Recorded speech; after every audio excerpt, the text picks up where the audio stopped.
भाइयों और बहनों, राष्ट्रपति जी ने आपातकाल की घोषणा की है। इससे आतंकित होने का कोई कारण नहीं है। भाइयों और बहनों, राष्ट्रपति जी ने देश में आपातकाल की घोषणा की है। इससे आतंकित होने का कोई कारण नहीं है। ये बात 25 जून 1975 को तत्कालीन प्रधानमंत्री इंदिरा गांधी ने ऑल इंडिया रेडियो पर देश को संबोधित करते हुए कही। उसके बाद देश एक ऐसे स्याह दौर से गुजरा कि कई अनचाही घटनाओं का गवाह बन गया।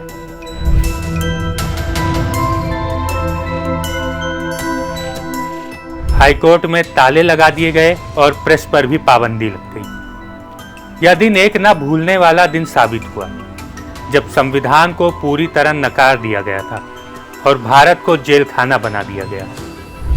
यह परिचय 80 के दशक की उस काली पिक्चर का महज ट्रेलर मात्र है।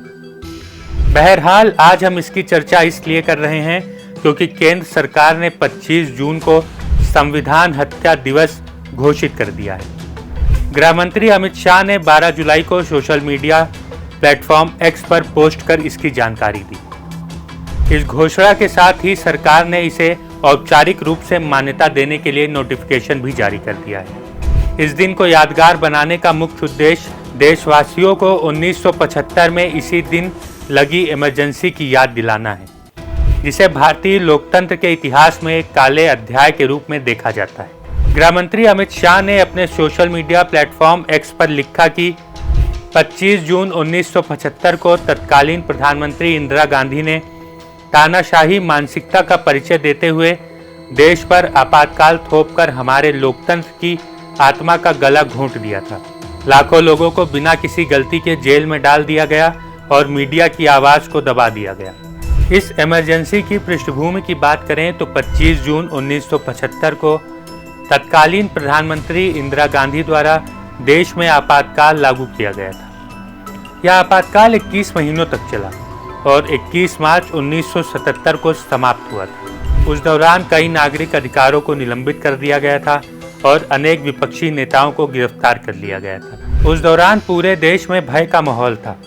सरकार का कहना है कि संविधान हत्या दिवस घोषित करने का मुख्य उद्देश्य जनता को लोकतांत्रिक मूल्यों की सुरक्षा और संवैधानिक अधिकारों के महत्व को समझाना है। इस दिन को मनाने से आने वाली पीढ़ियों को यह संदेश मिलेगा कि किसी भी स्थिति में लोकतंत्र और संविधान का उल्लंघन बर्दाश्त नहीं किया जाएगा।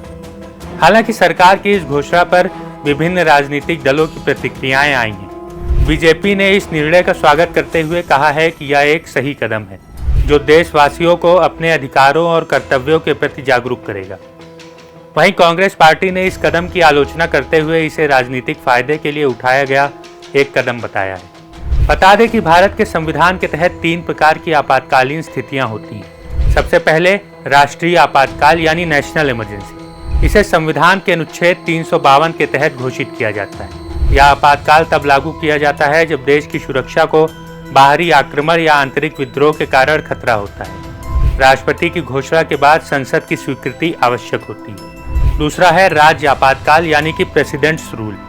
इसे संविधान के अनुच्छेद 356 के तहत लागू किया जाता है। यह आपातकाल तब लागू किया जाता है जब किसी राज्य की सरकार संविधान के प्रावधानों के अनुसार कार्य करने में असमर्थ हो जाती है। राष्ट्रपति की घोषणा के बाद संसद की स्वीकृति आवश्यक होती है। तीसरा है वित्तीय आपातकाल यानी कि फाइनेंशियल इमरजेंसी।